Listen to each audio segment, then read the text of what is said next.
Sapagkat meron din naman mga tao na nagnanais magaling salita ng Diyos, ngunit ayaw pasakop sa kapila ng Panginoon.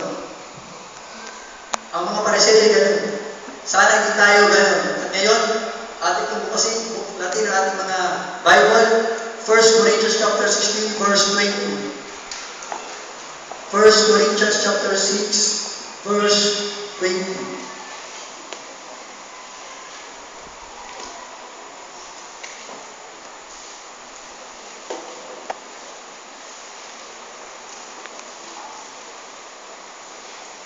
So, aking babasahin, sapagkat kayo'y pinili sa halaga, luwalhatiin nga ninyo ng inyong katawan ang Diyos. For ye are bought with a price, therefore, glorify God in your body and in your spirit, which are God's. Tayo panalangin sa Panginoon. Ama, Lord, alam po na sa pamamangaral, ang nais po ay sila po ay tumugon sa inyong po salita. Ama, alam niyo po, Panginoon, sa aming sarili na hindi po, Panginoon, silang piliting na tumugon. Ngunit, doon sa tunay na binili ng Diyos, imposible hindi ka tumugon sa panawagan ito. Hindi ka tunay na ligtas. Kung sasabihin mo ikay ligtas at wala kang desire na tugunin ng Diyos, isang kakilakilabot na bagay ang mahulog sa kamay ng galit na Diyos. O Ama, sabi niyo po sa Bible ng sulatan, naaalala pa, yung sinabi nga sa akin Kuya Jombe, ang sa Diyos ay nakikinig ng salita ng Diyos. Lord, hanggang sa mga oras na ito, ako pinaan ito. Kung sinabi ng Diyos ay nakikinig pa sa akin, at nawa Panginoon sa mga narito ngayong gabi, sabi nga po Panginoon sa inyong banang sulatan, ang aking tupa ay dumibig ng aking tinig, at sila'y aking nakikilala, at sila'y sumusunod sa akin. O ang maraming Diyos, kumilos po kayo ngayong gabi. Nawa ka Panginoon sa mensahe, kayo nawa Panginoon ang pakahayag, at hindi lang yung po Panginoon, basta hamunin ang nakikinig, kundi Panginoon sila'y magkaroon ng tinatawag na katubunan, Panginoon. Ama, sa mga hindi paligtas, kaawahan po Panginoon sila. Sapagkat hindi po nila Panginoon kaya na kayo ay tawagan kung hindi Panginoon kayo kikilos. Ama, maawa kayo sa mga ngaral, baging Panginoon sa makikinig. Ama, ito pinalain ko sa pangalan ng Panginoon Jesus. Amen. So, muling ulitin ang ating pag-aaral sapagkat kayo'y pinili. Sapagkat kayo'y pinili. So, ang ating papansinin sa 1 Corinthians chapter 6 verse 20, ating makikita sa huling chapter 6, sa verse, sabi dito, sapagkat kayo'y pinili sa halaga. So, ang ating pag-uusapan ngayong gabi ay patungkol sa pagpili or katubusan. Alam ko na marami sa inyo ay napag-aralan na ito. Sa English, redemption. At sana sa ating pag-aaral, nawa ay meron tayong hambangin or hambang na gagawin kung tayo nga ay ligtas na or pinili na ng Panginoon. Pero doon naman sa hindi ko kayo pipilitin sapagkat wala ito sa inyong vocabulary na tugunin ang Diyos. Wala. Ikaw ay rejection lagi, refuse na. Pero doon talaga sa tuloy na ligtas, Lord, let your will be done. Let your will be done. Una, kahulugan ng salitang katubusan. Ano natin pag-uusapan? Katubusan. So, kung ating papansinin sa Bible, tatlo po ang ibig sabihin ng salitang katubusan, pero bago tayo dumako doon, at unang pansinin sa dictionary, ang ibig sabihin naman ay bumili. Tubal. Yan ang ibig sabihin ng redemption. At sa biblical na makahulugan, ito po ay hango sa salitang Griego na agorazo, na ang ibig sabihin ay bumili sa pamilihan. Bumili sa pamilihan. Ikalawa, hango sa salitang Griego na exagorazo, na ang ibig sabihin ay bumili mula sa pamilihan. Kinuha ka mula sa pamilihan, at ikaw ay kanya na. Kung ikaw ay pinili ng Diyos, ikaw ay kanya na. Kung ating babasahin sa verse 19,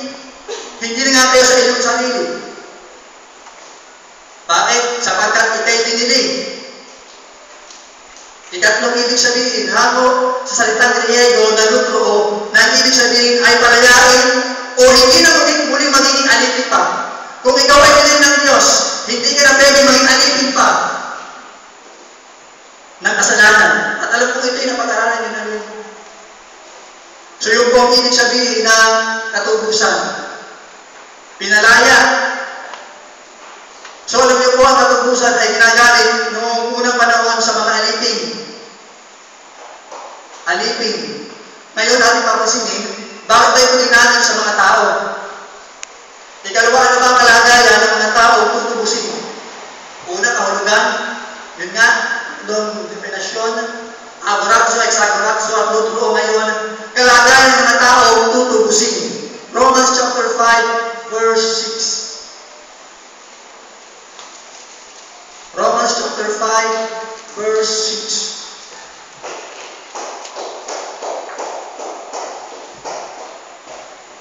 Sapagkat ang tayo ay manghihina pa, ay namatay si Kristo sa kapanahunan dahil sa mga masama. Una, walang kakayanan ang tao tubusin ang kanyang sarili. Walang kapangyarihan ng tao tubusin ang kanyang sarili. Ang tao ay walang kakayanan tubusin ang kanyang sarili. Bakit? Sapagkat sa katotohanan ay ayaw mo naman matubos. Ayaw naman matubos. Ating basahin ng John chapter 3 verse 19 to 20. Alam niyo sa aking sarili, kung ako minatanongin, ayaw ko maligtas. Nais ko pagkalagay, hindi ko alam sa biyaya ng Diyos. Galit ako sa Biblia, pinipiloso ko lang si Kuya Jobel, pero salamat sa Diyos. Sabi nga ni Brother Rafi, dakilang himala. Bakit? Yan po ang sabi ng John chapter 3 verse 19 to 20. Ang tao ay ayaw sapagkat ito po ang sabi ng talata. John chapter 3 verse 19 to 20. Kung bakit walang kakayahan? Sapagkat ayaw mo. John chapter 3 verse 19 to 20. Ito ang sabi ng banal na kasulatan. At ito ang katulan na naparito ang ilaw sa liputan at inilig pa ng mga tao ang kadiliman kaysa ilaw. Sapagkat sama ang kanilang mga gawa. Sapagkat ang bawat isa na gumagawa ng masama ay nabubuot sa ilaw. Huwag mong sabihin mahal mo si Jesus sa iyong bibig. Ito po ang sabi ng Bible. Ang nagsasabi, umiibig sa ilaw. Kung ating babasahin, hindi gumagawa ng kalooban ng Diyos. Pero sabi dito, hanggang bibiglaan ng tao. Pero sa gawa, talagang masasama.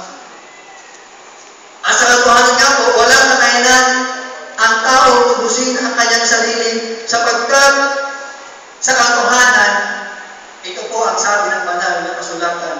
Sa kanyang kalagayang makasalanan, ayaw niyang matubos. Bakit? Mahal niya ang kasalanan. Teka na yung sarili.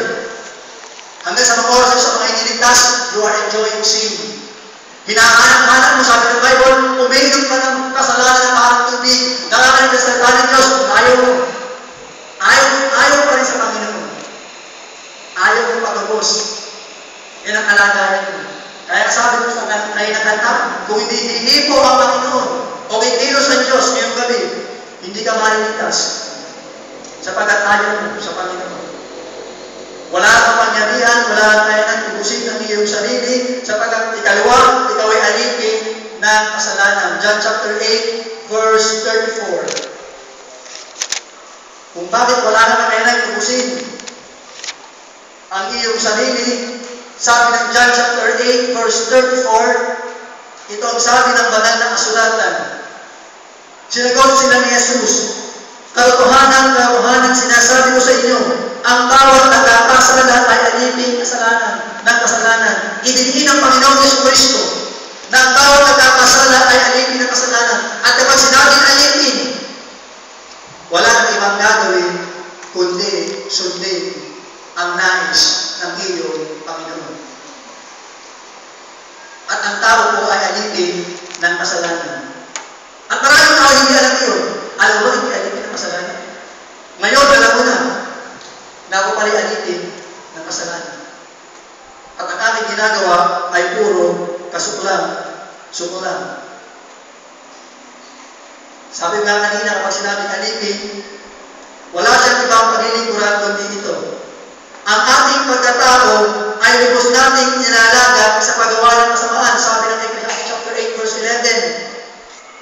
Ang tao ay lubos na inalaga ang kanyang sarili sa paggawa ng kasamaan. Hindi natin hinahanap ang Diyos. Hindi mo hinahanap ang Diyos. Sabi ng Romans chapter 3, verse 11. So, ibig sabihin, isang katotohanan na hindi talaga tayo ang nagnais na tayo ay maligtas at matubos. Kaya maging binubos ng Diyos, pasalamat ka sa Panginoon. Hindi mo hinanap. Hindi sumagi sa iyong isipan ang salitang katubusan. Sumagi ka sa iyong isipan, kailangan mo maligtas to. Hindi sumagi sa aking isipan na ako ay dapat tubusin ng Diyos. Sapagkat ang piling na hindi naman ako tubusin, hindi ako alipin. Ngayon alam mo na.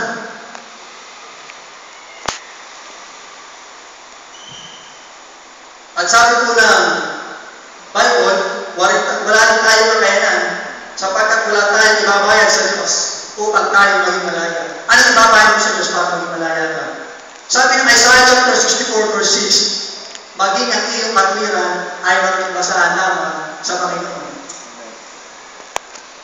Huwag mong sabihin, ikaw ay karapat-dapat sa langit na bayan. So yung po ang unang katotohanan sa kalagayan ng taong tutubusin. Ikalawa, ang taong tutubusin ay walang halaga o walang kwenta. Romans chapter 3 verse 12. Ang taong tutubusin ay walang halaga o walang kwenta. Romans chapter 3 verse 12.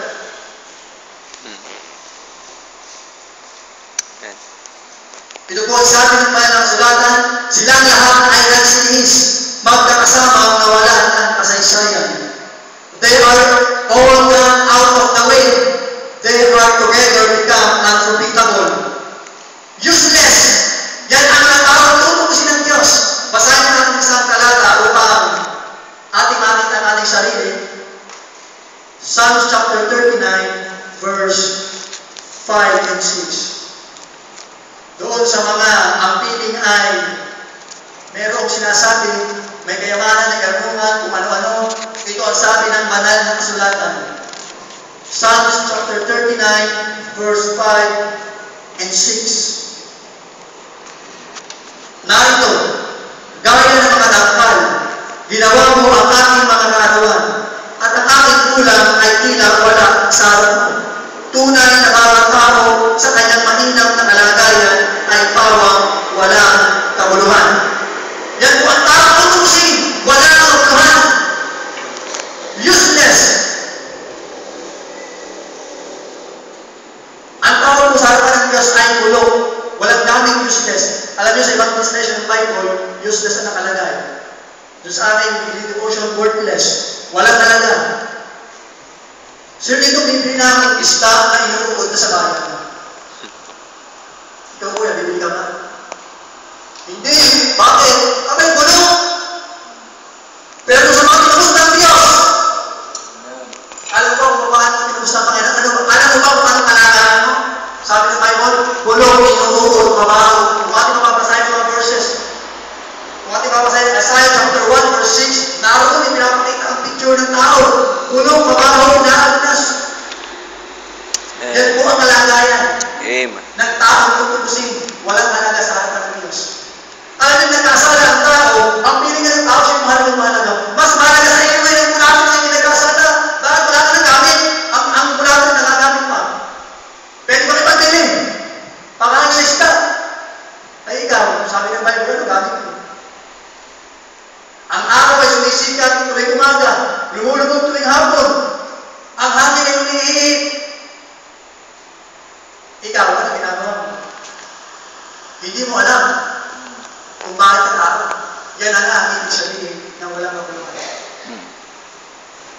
Ang tao po na tutubusin ng Panginoong Diyos ay walang kabuluhan. At kung hindi mo ito maramdaman, kawawa ka naman. Sapagkat doon sa mga nakakaramdam ng ganito, may pag-asa yun na maligtas. Na umapanay ka naman dapat tutubusin ng Diyos sapagkat tayo walang kabuluhan. Kahit may mayaman, sabi ng Bible, kahit ikaw ay may pinag-aralan, kahit ano pang, kahit iyo na sa libutan. Arahan mo sa libutan.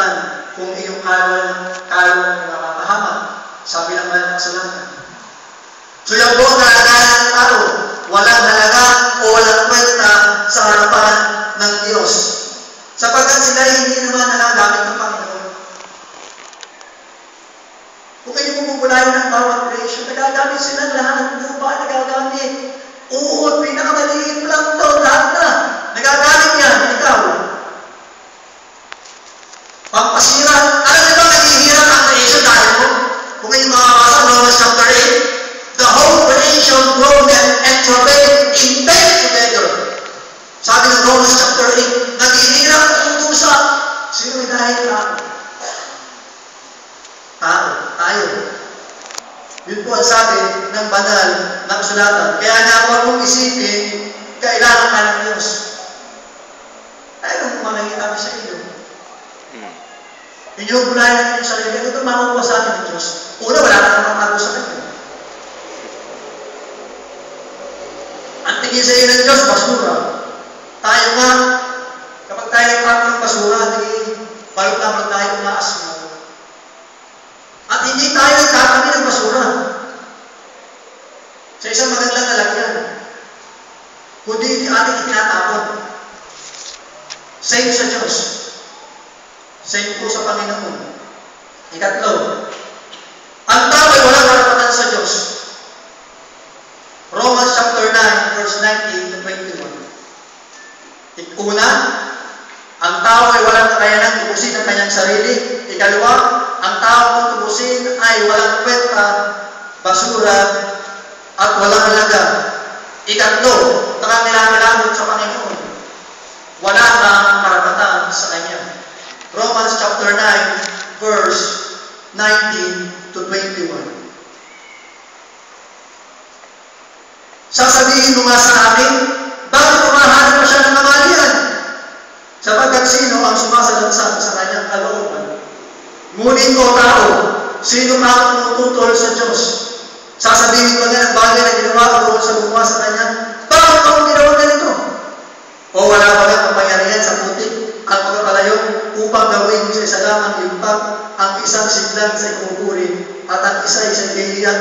Ano kung ang Diyos ay ibig na ihayag ang kagalitan at ipakilala ang kanyang kapangyarihan ay nagtiis ng malaking pagpapahinoon sa mga siglang ng galit na nangahanda na sa pagkasira? Eh ano kung ikaw ay nalawatan ng Diyos ng kanyang kaparusahan? Una, wala ka lang kwenta. Sabi ng banal na kasulatan.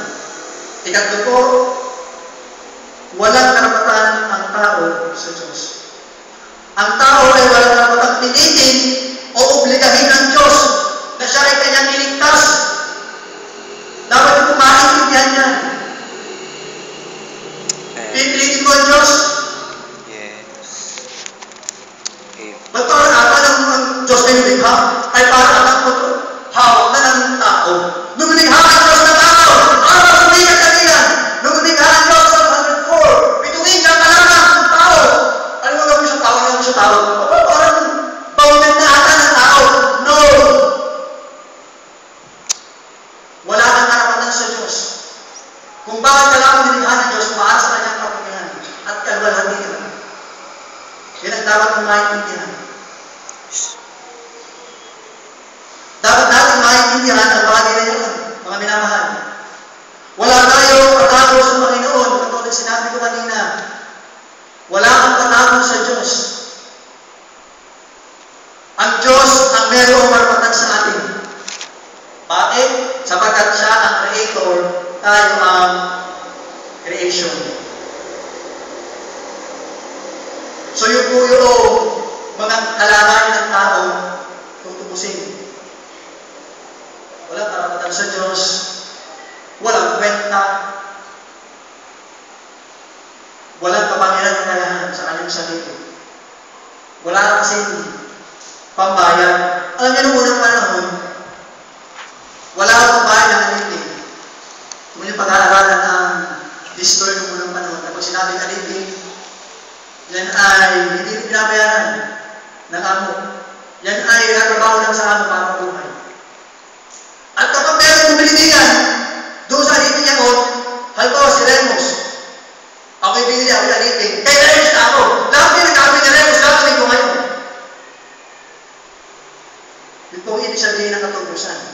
Ngayon, salamat sa Panginoon, gumawa siya ng katutusan. Yun po yung kamanghamanghang pag-ibig ng Diyos. Kaya naman, kapag binasa yung John 3:16, abay, may lalim na ngayon. Naintindihan mo yung bagay na ito. Yung John 3:16, for God so loved, sovereign, outflowing now. Sa hindi mo maintindihan pag-ibig ng Diyos, inibig ka niya. Inibig niya ako. At ating po papansinin ang kapahayagan ng ginawang katubusan ng Panginoon. At kung basahin ang mga talata, Romans chapter 3 verse 24,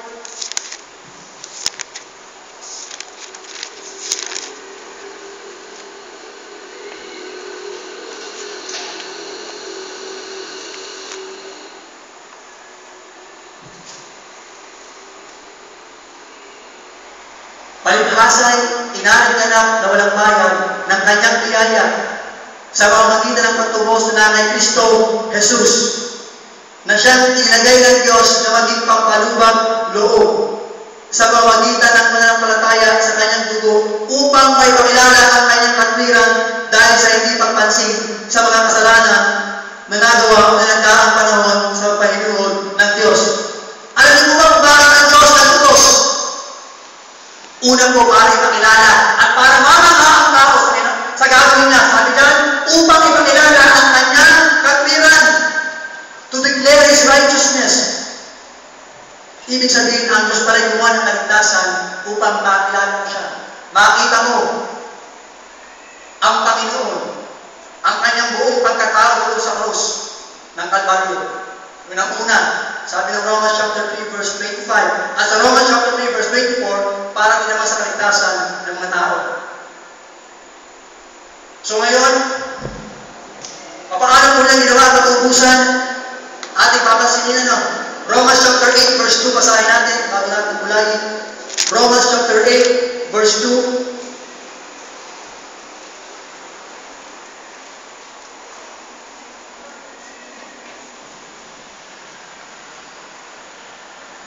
sapagkat ang kautusan ng Espiritu ng buhay na nasa kay Kristo Jesus ay pinalaya ako sa kautusan ng kasalanan at ng kamatayan.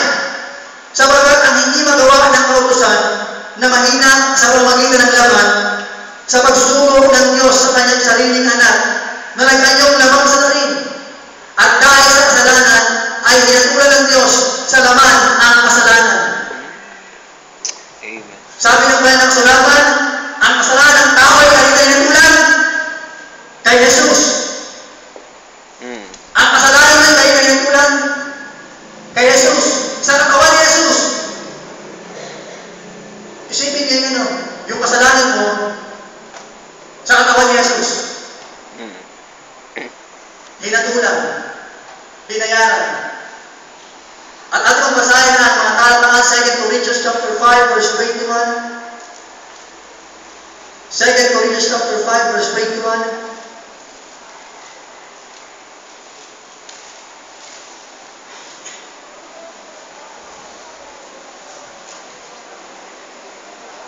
Ito po sabi ng banal na kasulatan. Yaong hindi nagkakilala ng kasalanan ay kanyang inaring may sala dahil sa atin upang tayo maging sa Kanya yung katwiran ng Diyos. Si Jesus na walang kasalanan ay inaring may sala dahil sa atin. Kilala niyo po ang Panginoong Jesus. Sabi ng Bible sa Diyos, inaawit na ng mga anghel. Pinaglilingkuran mo sa langit, isang araw at taong tao. Inaring may sala dahil sa atin. Kaya nga nasahin mo, si Jesus lamang ang aking katwiran. Christ is my righteousness. In Him, meron akong kaligtasan. Christ. Bibigyan ko po yan ng example na ito ay nakuha ko sa iba sa balas. For example, ito yung kasalanan mo. Ito yung katwiran ni Jesus. Yung kasalanan mo, binayaran sa hindi sa iyo. Nagpalitan. Nagpalitan. Yung kasalanan mo, akin na. Ito yung katuyan ko. Yan po ang nangyari sa krus. Nagpalitan.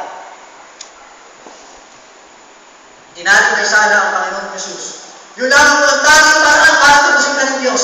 Kailangan makatawang tao ang Panginoon Kristo para tubusin ang walang kwenta, bulong, wala namang karapatan sa Diyos, wala rin kakayahan. Yun lang ang tanging paraan para tayo matubos. Si Jesus ay dapat magkatawang tao. Bakit? Kasi sabi ng Panginoon sa Sulatan, kung walang pagtanak ng dugo ay walang kapatawaran. Walang patubusan. Sabi ng Ephesians chapter 1 verse 7. Kaya pasalamat tayo sa Panginoon. Si Jesus ay nagkatawang tao. Hindi siya nagkasala at siya ipinako sa krus upang tayo ay magkaroon ng katubusan. At sa Romans chapter 3 verse 25, kung ating papansin, sabi doon, ang Panginoong Kristo ay naging pampalubag loob. Pampalubag loob. Kapag sinabi mo pampalubag loob, yung galing na dapat ay sa iyo, kay Jesus. Si Jesus ang tumanggap. Wrath remover, wrath absorber. Yung galing ay inabsorb ng Diyos, ng Panginoong Kristo, at yung galing ay inalis sa iyo ng Panginoong Diyos. Ngayon, ang Panginoong Jesus, anong tawag sa kanya doon? Wrath absorber at wrath remover. Inalis na ang galing. Basahin natin, Romans chapter 5 verse 9. Romans chapter 5 verse 9. Ito po ang sabi ng Banal na Kasulatan sa Roma. Roma chapter 5 verse 9. Lubha pa nga ngayong inaaring ganap sa pamamagitan ng kanyang dugo ay mamimitas tayo sa galit ng Diyos sa pamamagitan niya. Alam niyo, pag-aaring ganap hindi nasa redemption. Kung bakit na tayo natin malansala dahil ng ginawang pagbubusan ng Diyos. At sabi niya, tayo ay maliligtas sa galit ng Diyos. Sa pamamagitan nino, ni Jesus lamang. Ni Jesus lamang. At ngayon ang Panginoong Kristo ay hindi lamang ipinakot doon sa krus. Siya po ay nabuhay na maguli. Bakit kaya siya nabuhay na maguli? At itong basahin. Romans chapter 4 verse 24 to 25. Siya po ay nagkatawang tao, ipinako sa krus, at nabuhay na maguli. At sabi ng Romans chapter 4 verse 24 to 25, kundi dahil din naman sa atin, na inibilang sa ating mga nisampalataya, sa Kanya nabubuhay na maguli sa mga patay, kay Jesus na ating Panginoon. Sabi diyan sa verse 25, ito po ang sabi,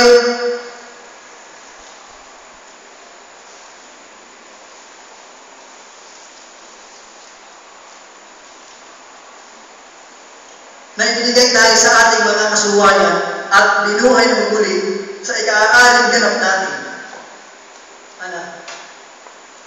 Ang Panginoong Kristo ay binuhay na maguli sa ika-aaring ganap natin. Payment. Ang bayad sa iyong kasalanan ay sapat. Yun po ang ibig sabihin. Justice has been satisfied.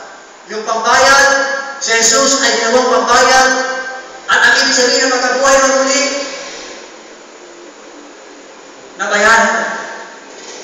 nabayaran ang iyong kasalanan. Pwede na ang tao maligtas. Nagkaroon na ng katubusan sa pamamagitan ng Panginoong Kristo. Ngayon, alam kong marami sa inyo ay nakalimutan na ng ganong bagay. Ngayon, ito ang aking tanong. Pinubos na ba tayo ng Diyos? Sino itong sasabi siya yung pinubos ng Panginoon? Kuya, ako pinubos ng Diyos. Pwede ko ba makita ang kamay? Ako po ay iniligtas ng Panginoon. Makitaas niya ako ng kamay. Salamat po sa Panginoon. Dadagaw tayo sa hapon. Sabi ko kanina, yung kaangkat na sabihin, gagawin ko. Sapagkat, binili ka sa halaga. Ang Panginoon sa Kristo, sa kanyang dugo, ikaw ay nagkaroon ng katubusan. Ngayon, tinubos na ng Diyos. Ito Ito po ang sabi ng banal na kasulatan sa mga tinubos ng Panginoon.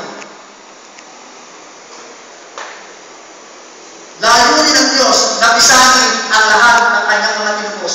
Acts chapter 20, verse 20. Una po, layunin ng Diyos na pisahin ang lahat ng kanyang tinubos o niligtas. Acts chapter 20, verse 20. Ito po ang sabi ng banal na kasulatan, ingatan ninyo ang inyong sarili at ang buong kawan na sa kanila'y ginawa kayo ng Espiritu Santo na mga obispo upang pakain ninyo ang iglesia ng Panginoon na binili niya ng kanyang sariling dugo. Isa po talata, Acts chapter 2, verse 41. Acts chapter 2, verse 41. Doon po sa mga tinubos ng Panginoon, ito po ang sabi ng banal na kasulatan patungkol sa inyo. Kayo po'y makinig sa mga tinubos ng Diyos. Layunin po niya na pisahin ang lahat ng kanyang tinubos. At sabi po ng Acts chapter 2, verse 41, yaon lang ng sitanggap ng kanyang salita ay nangabawismuhan. At nangabaragdag sa kanila ng araw na yaon ang may 3,000 kaluluwa. Nangyari ang layunin ng Diyos, Acts chapter 2, verse 41. Doon sa mga nakaranas na natutusan, nangabawismuhan at nadagagsaan sa iglesia. Pero doon sa mga itinubos, ano ganyan mo? Sabi nga kanina, lalo kayo magagalit pag ito na ang pinag-uusapan. Gusto mo sa Diyos, ayaw mo sa kanyang mga utos. Hindi pa pwede yun. You want heaven? You don't want His government? No. Kung talagang tunay kayong ligtas, the government of Christ, susundin mo ang gobyerno ng Panginoong Jesus. At ito po ang kanyang gobyerno. Hindi ka tinubos para magdadalag at magbalasubas. Ako hindi tinubos para balasubas, para guluhin ko lang siya. At sirayan ang kanyang pangalan. No. Sabi ng Panginoon, layunin niya na tipunin ang lahat ng kanyang mga tinubos. Bakit? Kung ikaw po'y tunay na ligtas na, ikaw ay church. Church, ang ibig sabihin mo ng church, tinawag mo na sa labas. Mga tinubos ng Diyos. Sabi nyo ngayon ay kayo magtaas. Ako ay ligtas na. Sinasabi mo ikaw ay church. Church ka. Bakit ayaw mo? Na maging kabilang ng church, ay church ka na pala. Hindi pwede yun. Ikaw ay katawan, ba't ayaw sa katawan? Kaya sabi ko ngayon, dapat kayo posibleng ayaw mo nito. Ako po yung iniwala mga minamahal sa mga tinubos ng Diyos. Nais ko po ang bagay na ito. Hindi dahil sa pilitan ka, sapagkat alam mo tinubos ng Panginoong Jesus. Amen. Alam mo sa iyong sarili, binili ka sa halaga, sapagkat ako'y binili. At ito ang gagawin ko, ito sabi ng Panginoong Jesus. Ito pala ang lahi ng Diyos sa kanyang mga ligtas. Ang pisahin kami. So, napaka-imposible po ayaw mo na maging kabahagi ng buhay ng iglesia. Imposible po yun. Sapagkat yun po ang kalooban ng Diyos. Sa mga buhay na ligtas, nais mo gawin ang kalooban ng Diyos. At yun po ang kalooban ng Diyos. Pero kung hindi mo kaya gawin ang kalooban ng Diyos, sabi ng Bible, ang kalooban ng iyong ama ang iyong ginagawa. Sino yun? John 8:44. Satanas. Minsan ang tao ang nais lamang ay langit, pero ayaw sa Diyos. Sabi ng Bible, if you love me, you will keep my commandments. Hindi po tayo niligtas sa utos. Sa sumpa ng kautosan tayo niligtas. Pero hindi po sa utos. Sa sumpa ng kautosan. Sa kaparusahan noon. Pero sa utos, dapat natin gawin kung tayo ligtas. Pero hindi po yung paraan ng kaligtasan si Jesus Cristo. Ikalawa, layunin ng Diyos na kung ikaw naman ay narito na, sabi ng Bible, huwag mo pabayaan ang pagkakatipon. Layunin po ng Panginoon na huwag mo pabayaan ang pagkakatipon. Hebrews chapter 10 verse 25. Hebrews chapter 10 verse 25. Sapagkat ikay pinili sa halaga. Sabi ng Biblia, layunin ng Diyos para sa iyo. na huwag mong pabayaan ang pagkakatipon. Alam niyo mga minamahal, babasahin ng Hebrews chapter 10, katubusan po binabasa niya. Katubusan. Ito po sabi ng Hebrews chapter 10, verse 25. Yan lang po ang ating babasahin. Kung ating babasahin ang whole chapter, redemption po yan. At ito po sabi, challenge na huwag natin pabayaan ang ating pagkakatipon na gaya ng ugali ng iba. Yan po maliwanag na sinasabi ng mga nagsulatan. Tinubos ka naman ng Diyos? Yes, gentlemen. Yan po sabi sa iyo ng Panginoon. Binasa lang po natin. Huwag mong pabayaan ang pagkakatipon. Bakit sinabi ng Biblia? Sapagkat pag iniisa hindi mahina. Pero pag isama-sama ay malakas. Nagpapalakasan yan. Alam niyo po kung bakit sinabi ng Panginoon? Sapagkat ito po ang sabi ng bayan ng sulatan para tayo tumibay. Tignan niyo po. Acts chapter 2 verse 42. Ating babasahin namin yung mga verses at naway ito'y hamon kayo ng Panginoon.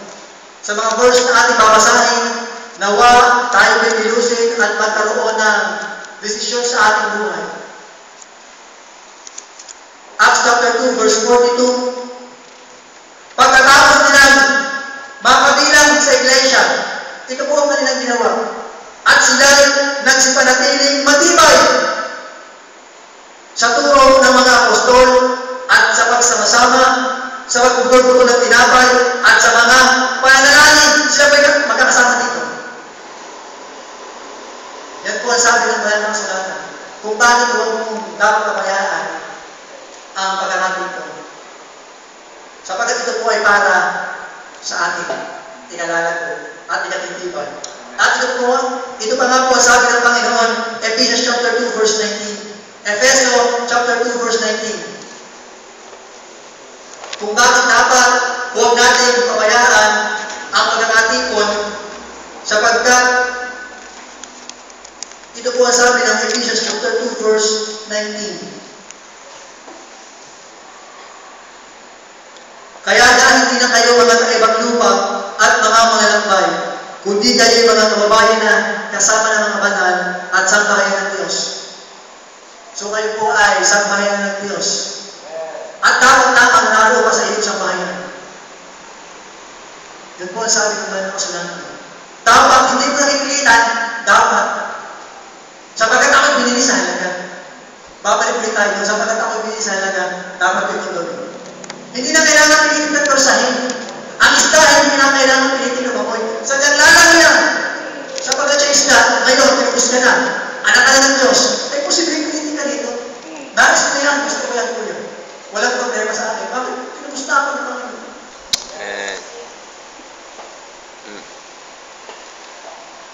Diyan po talata. Ito po sa ating paglagaw. Ganyan po. Colossians chapter 3 verse 16. Colossians chapter 3 verse 16.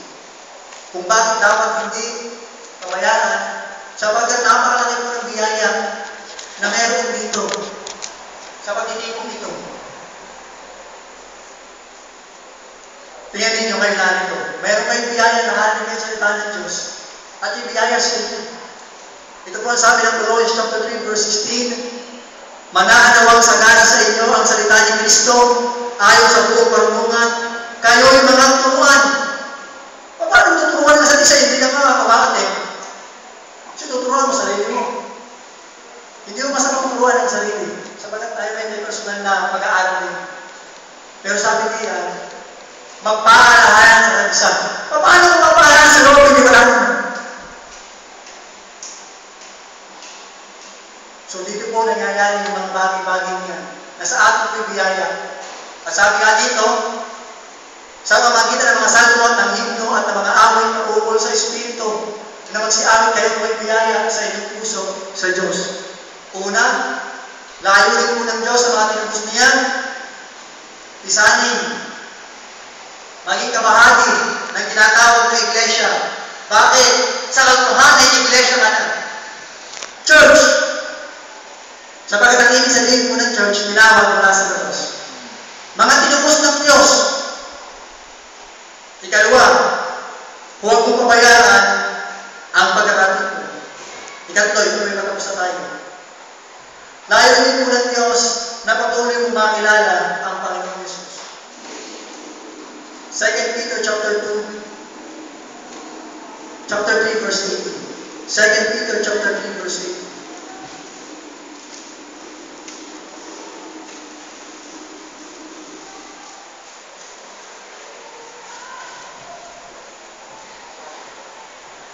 Ito po ang sabi ng Banal Sulatan, datapwat magsilago kayo sa biyaya at sa pagkakilala sa ating Panginoon at tagapagligtas na si Jesucristo. Yan po ang sabi ng Banal Sulatan. Tayo po ay magsilago sa pagkakilala sa ating Panginoong Jesucristo. Ngayon, paano tayo magkakaroon ng higit na pagkakilala sa Panginoong Jesus? Ito po ang sabi ng Banal na Kasulatan. Siya po ay lubos natin makikilala sa pamamagitan ng salita niya. Basahin po natin ang Banal na Kasulatan. 1 Peter chapter 2, verse 2.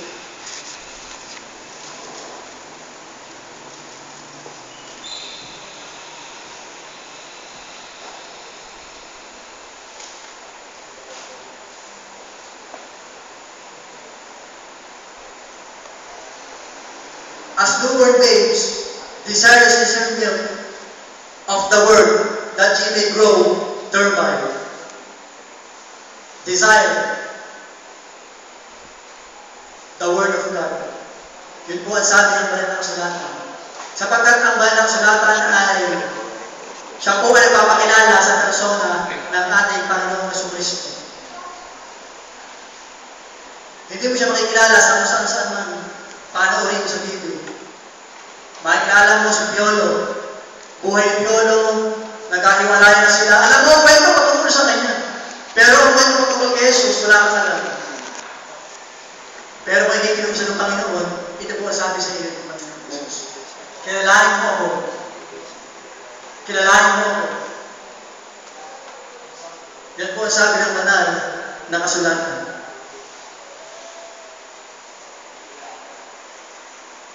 Isa po talata. John chapter 5, verse 13.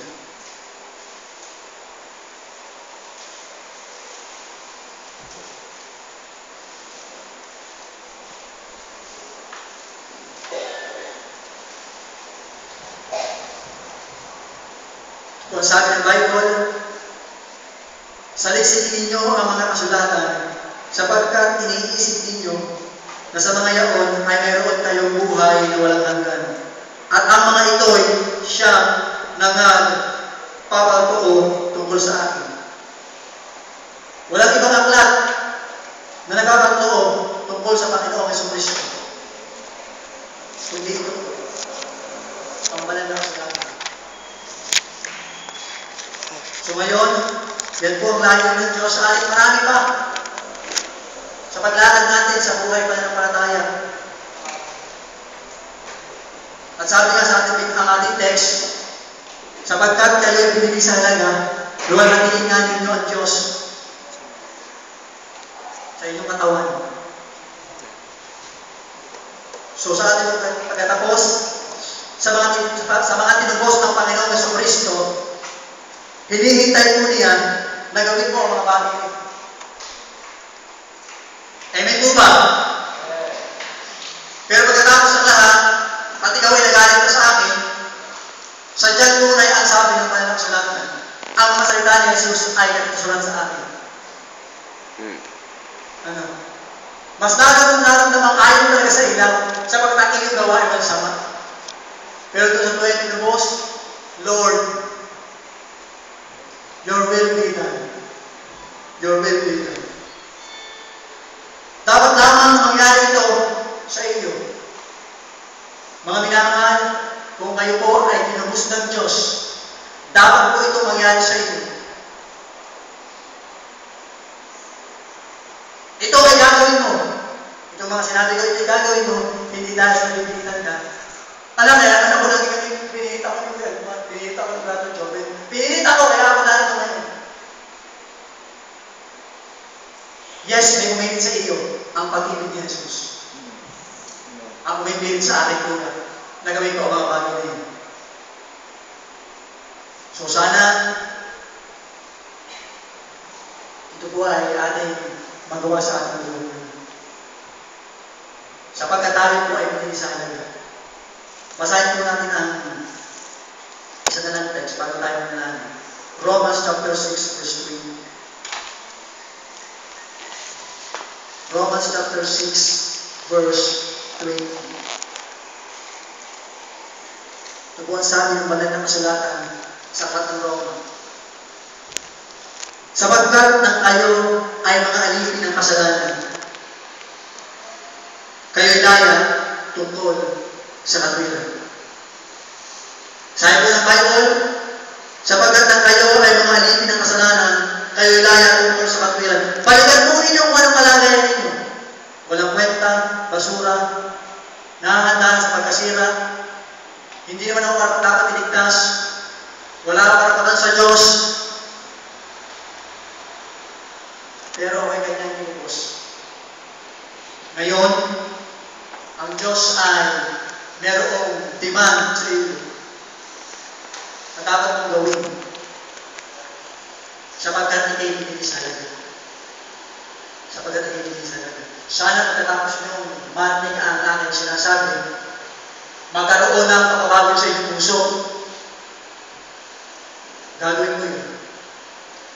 Sa mga tinubos yun, pero sa mga hindi, kailanman wala ito sa iyo vocabulary. Tayo na lang sa Panginoon. Ama, tunay nga Panginoon, ng iyong pong salita ay makapangyarihan, Panginoon. Lord, salamat. Nawa Panginoon, unawa niyo po sa amin. Ang aming kalagayan, we are dead, darkened, with a demonic heart, Panginoon. Dislocated, disconnected, Panginoon, sa iyo. Worthless, wicked. But Lord, salamat sa iyong biyaya.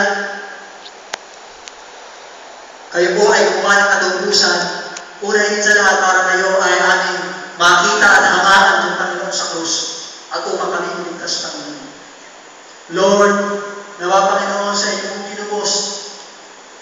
Lord, sa mga narito na nagpapahayag na sila iniligtas na ng Diyos, tinubos na ng Panginoon. Nawa Panginoon, sila po ay gumawa ng hambang sa aming pong pinag-aralan. At Ama, ako po naniniwala na ang inyong pong anak ay susunod sa inyo. Sapagkat ang inyong Panginoon tupa ay dumilinig sa inyong tingin. At siya, Panginoon, ay inyong nakikilala. At sila, Panginoon, ay sumusunod sa inyo. Lord, doon po sa mga nagtaas kanina, ako po'y naniniwala na ito'y gagawin na, Panginoon. Ama, purihin ka. Dakilain ka, Panginoon, ang aming kaluluwa. Tunay, Panginoon, na kayo pusanin mo. Maawa kayo, Panginoon, sa lahat namin. Ama, ito, idalahin mo sa pangalan ng Panginoon.